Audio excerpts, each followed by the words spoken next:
Il Tenorio mga bro magiging banta sa Barangay Ginebra at Boss Al Francis Chua may trade pa na ipapahabol.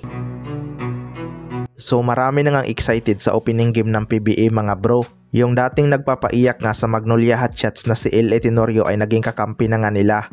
Hindi talaga malabong Barangay Ginebra naman ang kanyang pahihirapan mga bro.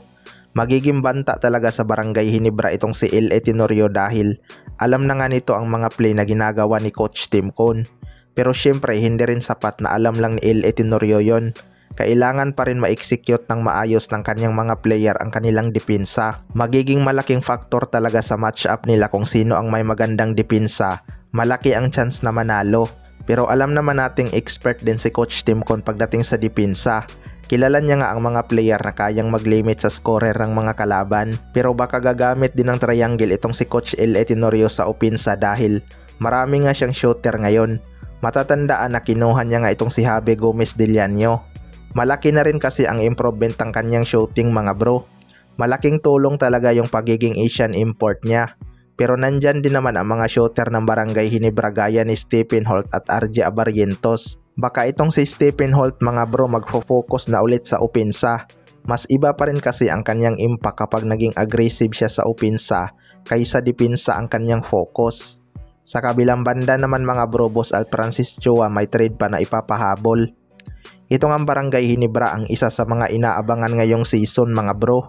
Pero kung ikukumpara nga natin ang kanilang lineup sa mga contender na team gaya ng SMB, TNT at Meralco, di hamak na mahina ang kanilang second unit. Yung team kasi na binanggit ko kaya ngang tumalo ng mga independent team ang kanilang second unit. Kaya isa talaga yan sa magiging problema ng Barangay Ginebra. Yung kanilang starting unit naman ay kayang-kaya ng sumabay pero hindi naman nila kayang maglaro ng buong 48 minutes. Kaya kailangan pa rin ni Coach Tim Cone ng 3 o 4 na role player na kayang tumapat sa mga contender na team. Yung TNT at SMB nga kahit siguro third unit nila kayang sumabay sa Barangay Ginebra. 'Di ba?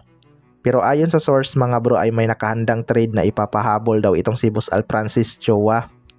Well, para sa akin mga bro, isa talaga sa mga best option na kunin nila ay si Calvin Abueva. Kailangan nga ng Barangay Ginebra ang kanyang hasil sa court. Yan nga ang kulang sa Barangay Ginebra mga bro dahil sa nakikita ko, si Jason David, Troy Rosario at Scottie Thompson lang talaga yung hindi takot makipagpalitan ng mukha sa ilalim.